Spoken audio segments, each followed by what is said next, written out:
case is closed. I closed the case right now.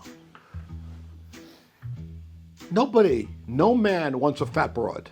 Okay? Your parents did raise you and they did a good job on you, but obviously they didn't do a great job because you are the asshole. My mother was a master of weaponry, okay? Not only did she spank me, she used weapons on me, okay? Belts, whips that I bought from the circus, threw things at me, hit me with shoes.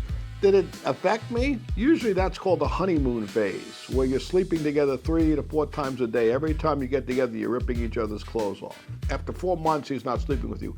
Bad sign. They always say the quickest way to cure a nymphomaniac is to marry them.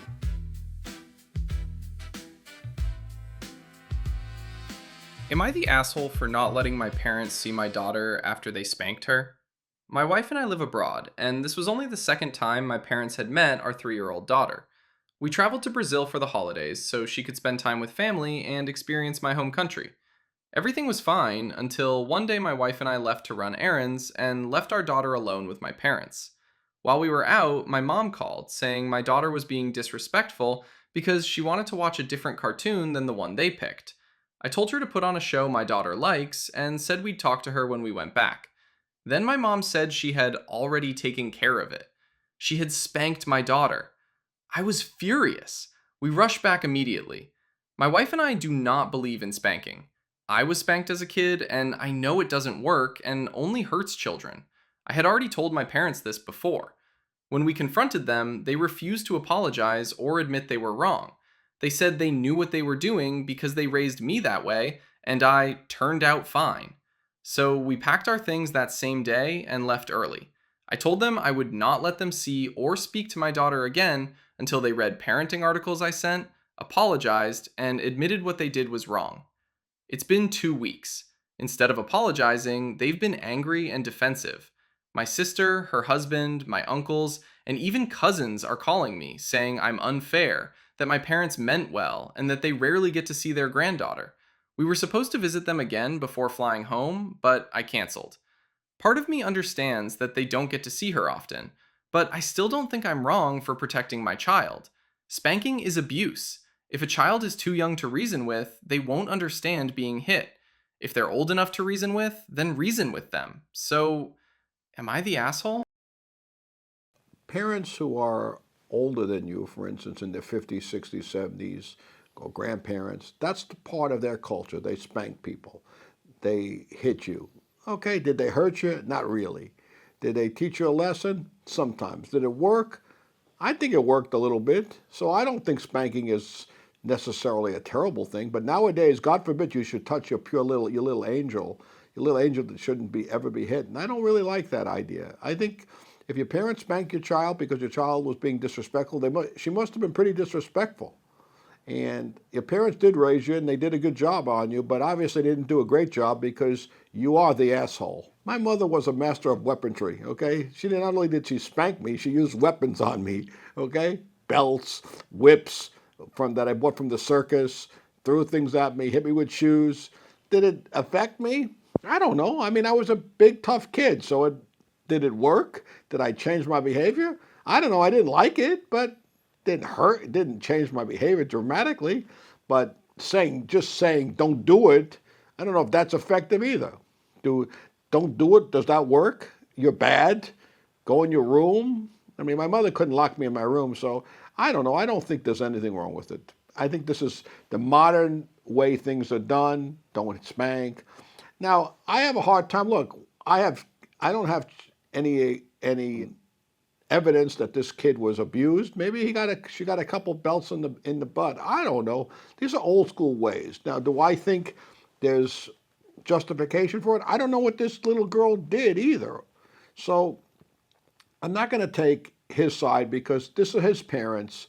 They're the grandchild. Their grandchild. I don't think they tried to hurt her. I think they were just trying to teach her a lesson that she can't be disrespectful to them. And maybe you're raising a brat. How about that?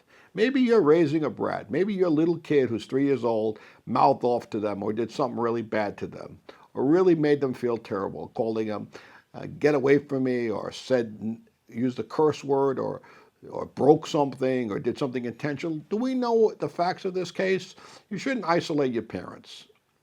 But, I understand you're being overprotective of your daughter. I understand you love her and you don't want to hit her. And I also understand that side. It's a tough call, but I think the parents, I think you're being an asshole. You got to take it easy on your parents.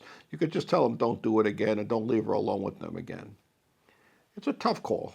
I just think that when you got a parent who's old school from an old world country, older than you, or a grandparent, their upbringing was spanking. So when you want them to change to your modern technique of talking and isolation or whatever you do, they're not going to be able to understand it. Old school ways worked in their generation, and they still believe it works. It's tough. Yeah. I know it's tough to hit your child. It's tough. Do I believe that hitting children is a good thing? I'm not sure. Do I think that kids deserve it sometimes? You better believe it. And do I think that you have to be careful how hard you hit them and how you discipline them? Yes. And does it traumatize them? I'm sure it does. I do remember when my mother used to lift her arm, I would duck. So, and my mother was an expert. When I would go on the train in New York City, sometimes I would start up with my mother, and my mother would take her fingernails and hold my hand, and then she would drive them right into my palm as hard as she can, and then I would say, "Help, there's a crazy woman! Help, there's a crazy woman! Help, she's a crazy woman!" And people would be looking at me like I was kidnapped. So that didn't help me either, because after that I got the nails in the hand and a good smack or two. But that's okay. You know what, Mom? That wasn't that. I forgive you 100% for that. I was one of those children. I did not listen to my mother. I did whatever I wanted to. My mother would lock me out of the house sometimes and put up a chain. We had this like chain guardian chain to make sure you couldn't. And then wouldn't open the door because I would come out home too late. And there was no cell phones at that time, so she couldn't check up on me. So I'd be like knocking on the door, and she'd make believe she didn't hear it, and I'd end up sleeping in front of the apartment for a couple hours at least until she decided to open the door. So she had ways on me, but it didn't work. I wasn't very obedient. Obviously, you could tell I'm kind of the rebellious type, and it's tough on parents when they got an independent child who doesn't listen. It's just tough on them because they want the child to do what they want, and people like myself were born to be free. I was wild from the minute I was young, and I wasn't wild in a bad way. I never did anything to hurt anyone, but I was just, you weren't going to make me go home and stay home whenever you felt like it, and that was a problem. Am I the asshole for refusing to help my friend test her new boyfriend? My friend recently started dating a new guy, and she's really excited about it. A few weeks in, she told me she likes to test the people she dates to see if they're trustworthy. At first, I thought she meant normal things, like asking questions or setting boundaries. But then she asked me to pretend to flirt with him at a party to see how he reacts. She said it would prove whether he's loyal and that it's just a harmless experiment. I told her I wasn't comfortable doing that and that it felt manipulative. She got defensive and said I was being unsupportive and that real friends are supposed to help each other. Now she's acting like I'm judging her relationship and making things awkward in our group chat. I understand she wants to protect herself, but involving me in a setup like that feels wrong. I don't want to play mind games with someone I barely know. So, am I the asshole for refusing to take part in her loyalty test? Or should I have just gone along with it to keep the peace? If you got to test your boyfriend to see if he's loyal, you're probably not with the right person. You just aren't. People who really love each other shouldn't be testing each other right away. If you think your boyfriend or the guy you're dating or the woman you're dating is unfaithful, I'm going to say this, and I said it before. If you feel it in your heart that someone is being unfaithful, most likely they are. If you feel that their behaviors have changed, their actions towards you, their timing. For instance, normally they text you at 8, now they're texting you at 10. Normally they call you in the middle of the night to say goodnight, now they don't call you. Anything that's a change of pattern is usually a sign of cheating. Also, if they act disinterested in you, where you try to kiss them and they look away, or physically they don't want to be with you anymore, sometimes there's someone else on their mind. Look, I went on a trip with someone recently. And all of a sudden, they acted like I was a whole different person. That the girl that I had dated or hung out with for years was a different person. And I felt there was another guy in the back of her mind. And once that happens, and once you feel it, it's kind of like the person has been taken over by this thought of this other person, and they're with you only because you made a plan with them and a trip with them. You're doomed. So this guy and this girl, first of all, any woman who is checking up on you day one or day two or day three of a date, she has no claim for you. It's only the first couple dates. So I don't know. I think she's the asshole. You have to be more secure. That doesn't mean that he won't cheat on you and these type of guys cheat on you. In this society, I have seen and I believe more cheating occurs now than did in the past when I was young. Because now cheating is easier. You got dating apps where you could find yourself some ugly, insane person online and sleep with them. There's so many different ways. Facebook. There's so many different ways to cheat now that if you really want to cheat, you're going to do it. So I think cheating, and I even see this app called cheaterbuster.com where these poor couples are placed in this app and they take a picture and their name and they find them on dating apps, and these people have been dating for 3 to 4 years. Imagine finding out your girlfriend after 4 years is on a dating app, and she says things like, "A boyfriend away for the in the Marines needs some company." I mean, fucking, the world has changed. So I don't know if you know what I also think. Expecting complete loyalty in a relationship. This is a fantasy that most people want. We all want your girlfriend or boyfriend to be loyal completely.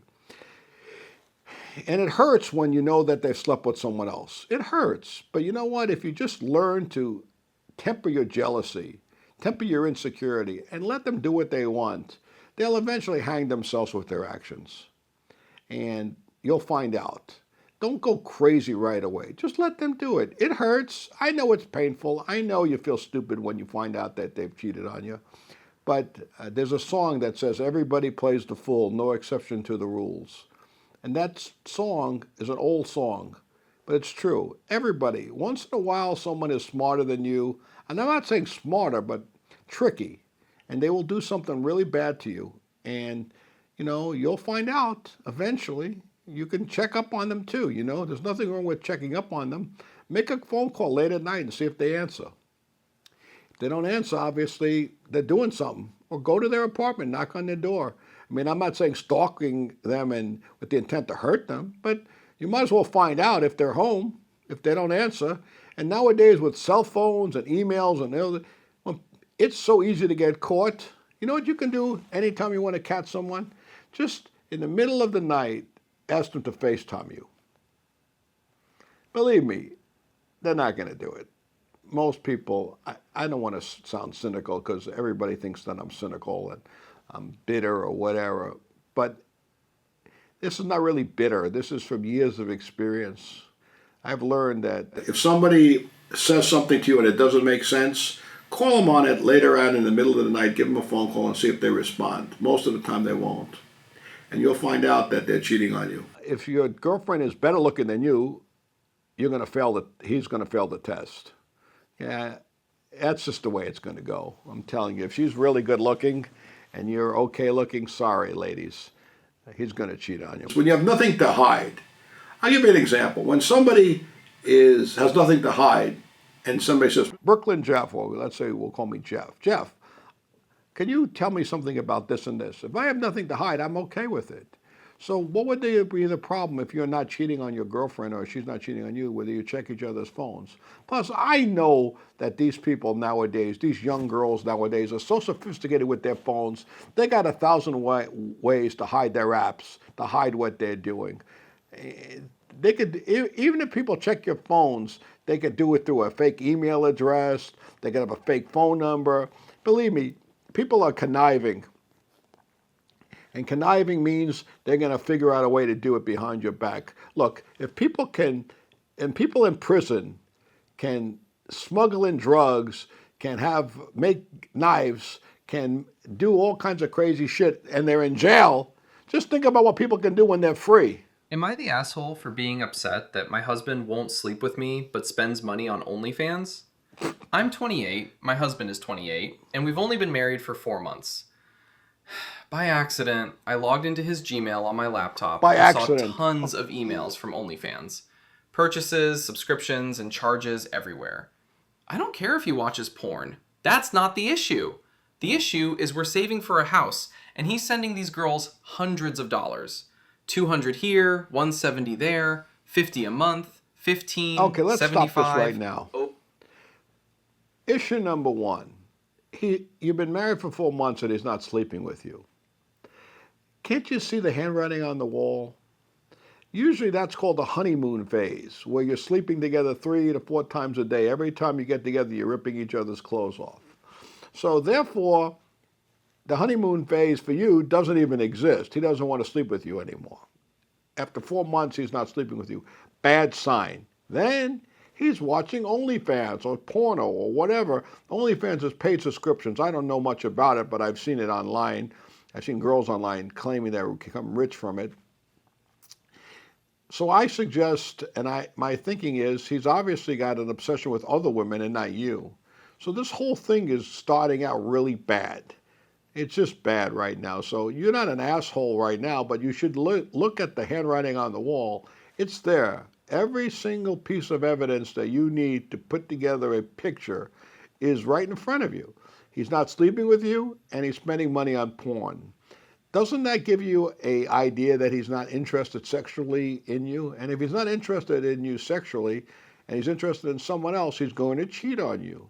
And the relationship is going to come to an end sooner or later. You may be able to tie him down for a month, 2 months, 3 months, 6 months more, but eventually he's gone. So right now, you're swimming upstream like a salmon, and you're probably going to die soon. This relationship is heading for disaster. But continue. Over and over again. What bothers me even more is that all the girls are freshly 18. Super thin, one looks like an anime character, one is 3 feet 11 inches. None of them look anything like me. And meanwhile, he barely touches me. I always want to have sex. He never does. Look, he barely touches you, but he looks at porn. Does it require, I always say this, think logically. When you're thinking about something, even though your emotion is involved in your heart, think logically. Is it logical that a man who's married to you for 4 months is looking at porn of young girls on the internet, paying subscriptions for OnlyFans, and not touching you? Does that make sense to you? Because if it does, you're not thinking. You're really not using your brain. You're using your heart. You want to believe that this guy still loves you or wants to be with you, but once the physical connection is gone, the relationship is pretty much over. That doesn't mean you're going to be hot and passionate in the first year, in the 6th year of marriage or relationship as you are in the first year, but you should still want to strip each other down and have sex. If somebody doesn't touch you, it's not a good sign. It's obviously a bad sign, and that's usually a sign that somebody is cheating on you, thinking of someone else, not interested, or over 65. The reason why I say over 65 is because when you're over 65, unless you take Viagra, Cialis, or Levitra, the chance of you really being sexually interested in someone without those pills is quite slim. Who knows why he married you? But obviously he's attracted to different things, and he's not attracted to you.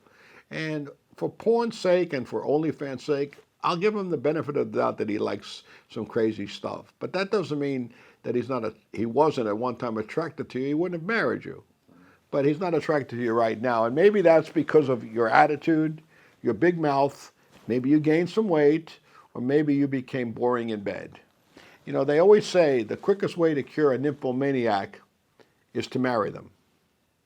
And maybe that's what happened. Maybe you were wild beforehand, and now you become conservative, Miss Prim, Miss Proper, and you don't do anything. A man's dream is to find a woman like Peggy Bundy, who wants to have sex all the time, and you run around and say no. That would be my dream, to find a woman who wants to have sex all the time. The only problem with women who want to have sex with you all the time is that they also want to have sex with everybody all the time. So those are usually the most likely ones to cheat.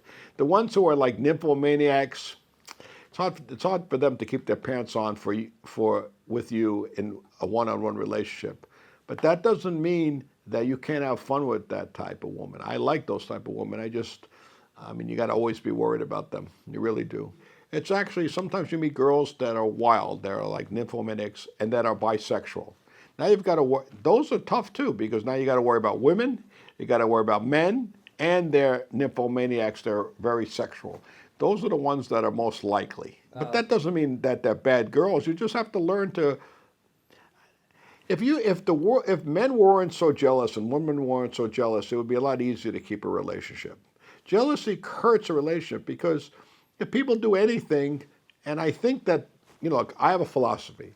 I think the thing that hurts a marriage the most is the idea of one partner for the rest of your life. You may love that partner and you may love that person, but sex with one person forever is like having filet mignon every night for 5 years.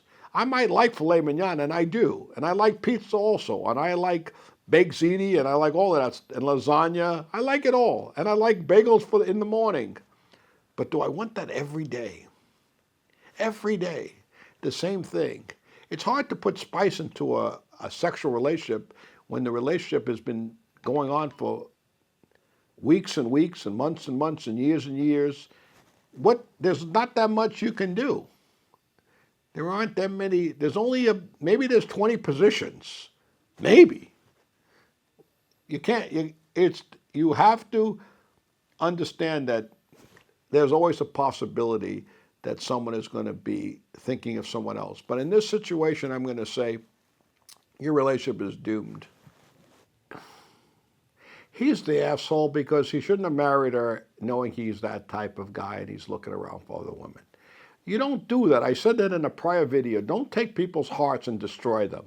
If you're not in love with the person or not sexually attracted to the person, don't marry them. Leave them alone. Tell them, you know what, it's not going to work between us. Am I the asshole for telling my girlfriend she needs to get in shape too if she expects it from me? I'm 32 now. In university. Case is closed. I closed the case right now.